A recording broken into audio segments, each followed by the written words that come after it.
A lot. Yeah, the internet's slow today. Mm. I wonder if there's a Oh, problem here. No, it looks like it's Did you on. turn There we go. Yeah, there we go.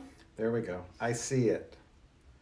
Although, yeah, as a matter of fact, it just came on as I was just checking that, which is funny. Um, yeah, there we are. I'm here. I've been on for 20 seconds, so you've heard. Oh, I don't like that.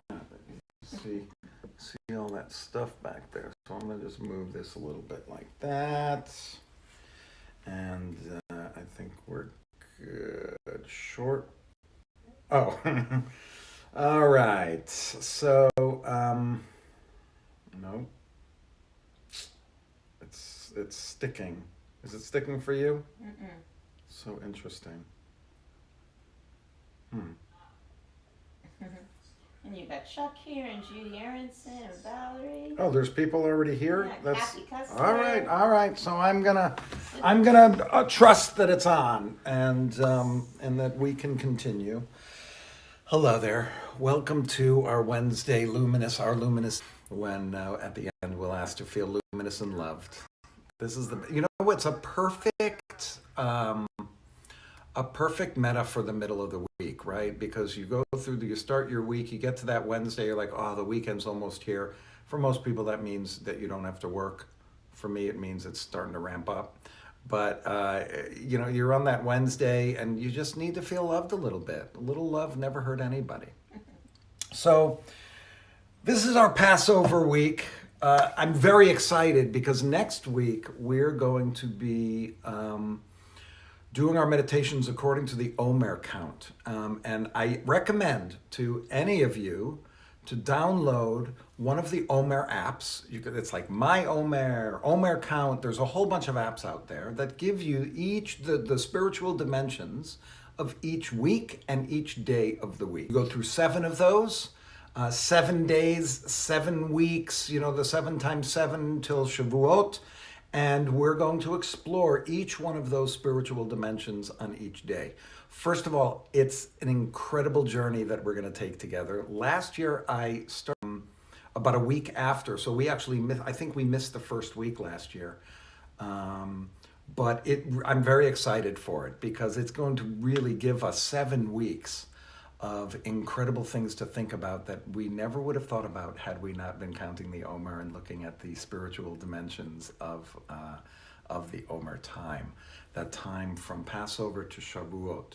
As a matter of fact, it's interesting. This time period is like a time for lovers because it's the Song of Songs that we're introduced to at Passover, and then you continue to read Song of Songs, then you read Pirkei Avot. I mean, there's a whole bunch of wonderful things to read that we could learn from. But we're going to concentrate on the spiritual dimensions of each one of the weeks and what we, what we can gain from it. It's going to be very exciting. Each Sunday, we're going to have a clergy message that introduces the week, so you can kind of prepare yourself for it. So look for that on Sunday. I'll be giving my message.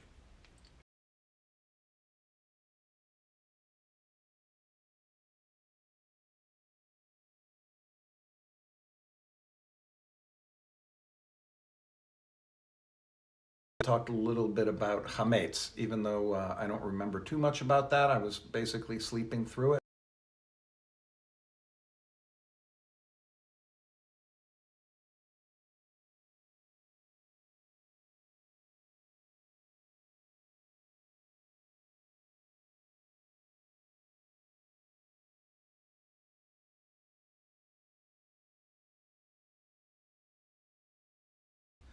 But I have been slave to things, in that what is a slave is something that is not permitted to do, or a person that is not permitted to do whatever they want to do. They're not free. Let's just say that if you're not a slave, you're free. If you are a slave, you're not. And the big question that we can ask ourselves from a spiritual perspective is, in what way do we feel like we are not free? Is there something, or are there many things, Or what is it inside of you that keeps you from being free? And when I say free, I mean like, that kind of like free to kind of be you, or free to act as you want to, or free to explore the world in a way that you want to explore it. What keeps you, what keeps me from being able to do that? And sometimes it's ourselves, that we're like slaves to our preferences and missing out because we maybe prefer or profess to prefer. I like that little alliteration there. That we profess to prefer certain things, and it keeps us from life, keeps us from doing what we need to do. I know that I have those things. I imagine that you do too. And so part of our reflection, I think, today is what is it that's keeping me down? That's not allowing me to really be the free human being that I can be. Now, there may be some of us that are actually feel like we are slaves to physical things, addictions like being a slave. I would also say, being a workaholic is being, a slave to your work. I think a lot of people fall under that. Another way that people are slaves to their occupation or their career or their work is that they don't see a way out, that you're just kind of stuck in this place, and because of myriad reasons, can't get out of that.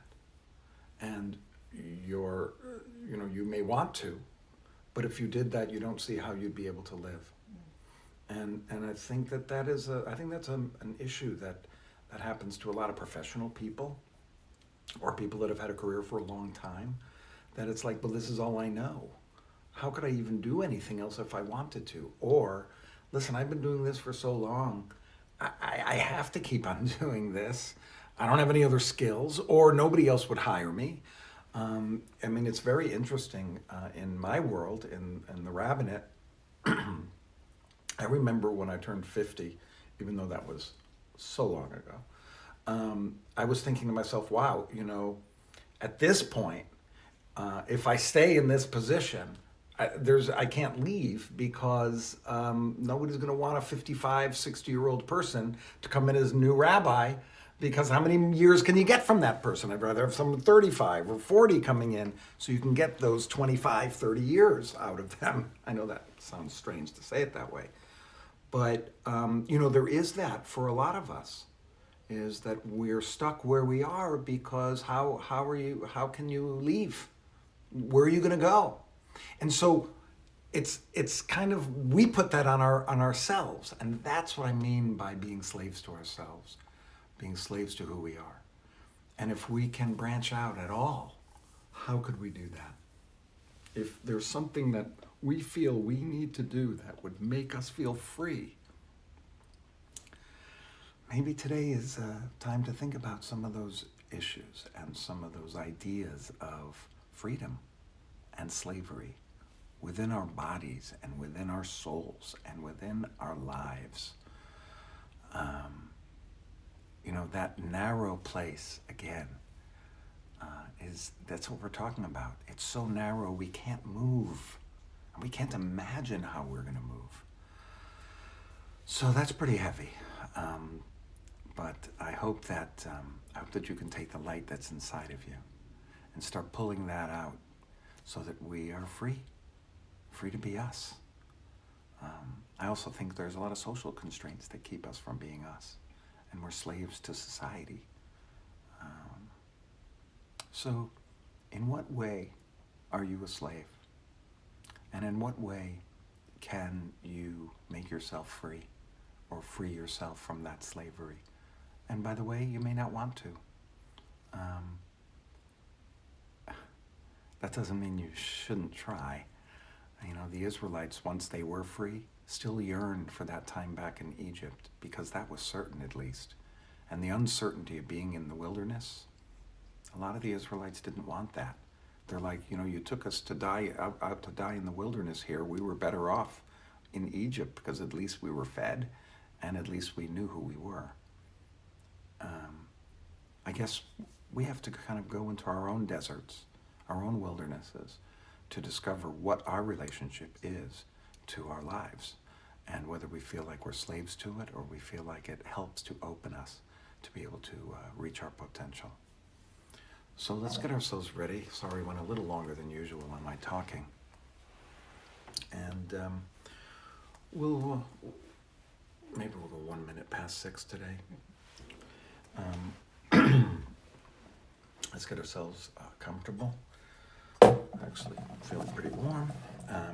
Let's get ourselves ready for our breathing.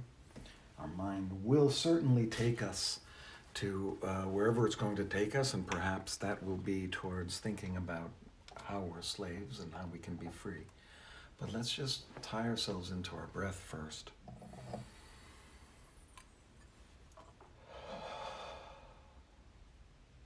See if we can just concentrate on the now.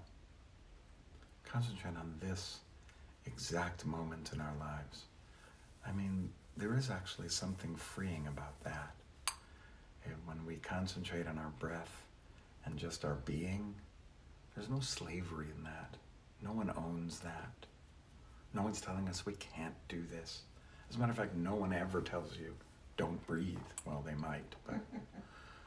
So, let's enter into our breathing to understand how this is freedom and it is our core.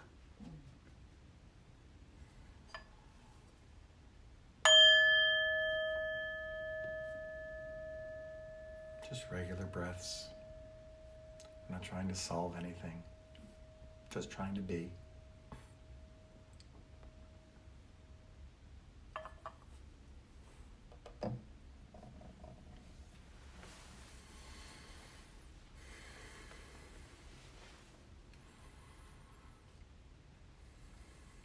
Just allowing everything to be as it is for now.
as is very natural. I'm sure our minds have taken us away from our breath. I know mine has. So I'm just trying to bring myself back with love and kindness without judgment. Just back to my breath. It's like a check-in with my soul.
move into our last section together, we concentrate on certain feelings.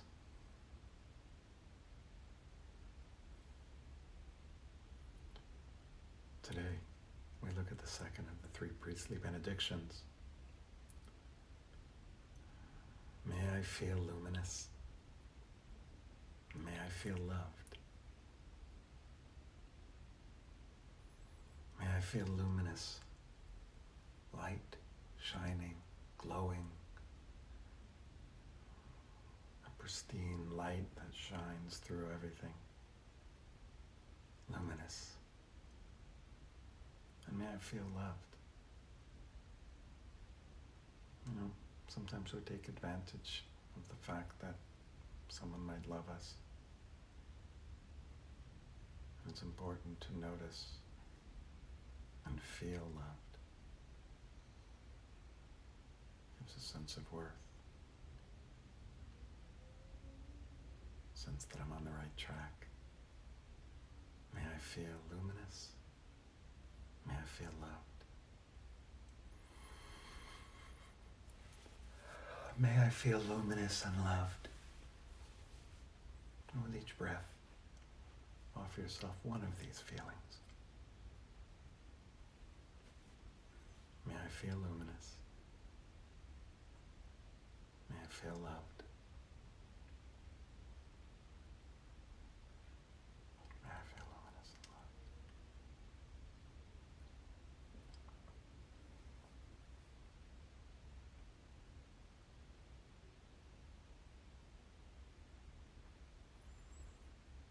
May I feel luminous. May I feel loved. May I feel loved.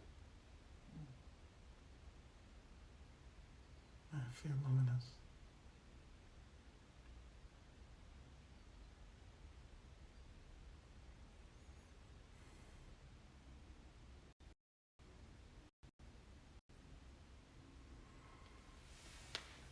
May I feel luminous. May I feel loved. If you'd like to invite someone that you care about or someone you barely know to be in front of you in your mind's eye and look at them and offer it to them. May you feel luminous. May you feel loved.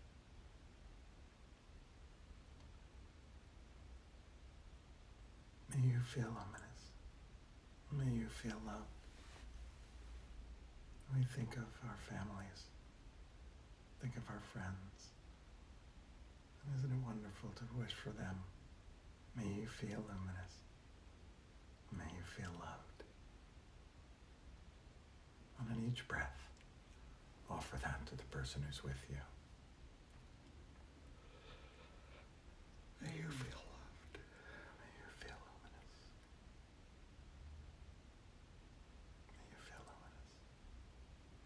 May you feel loved. May you feel loved.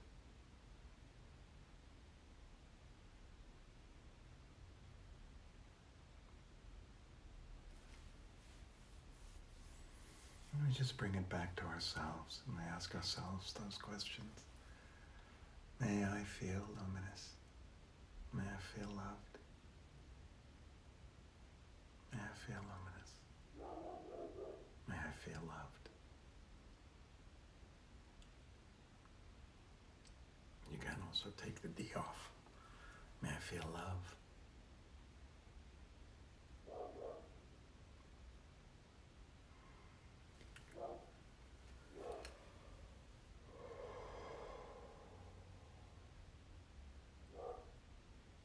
May I feel luminous?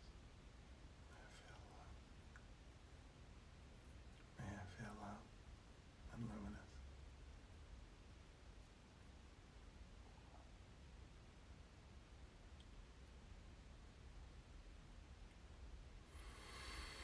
And let's now just come full circle back to our breath, back to our core, back to the present, back to being. We're not asking for anything now. We're just being, observing and noticing our breath. what centers us. Our breath is life.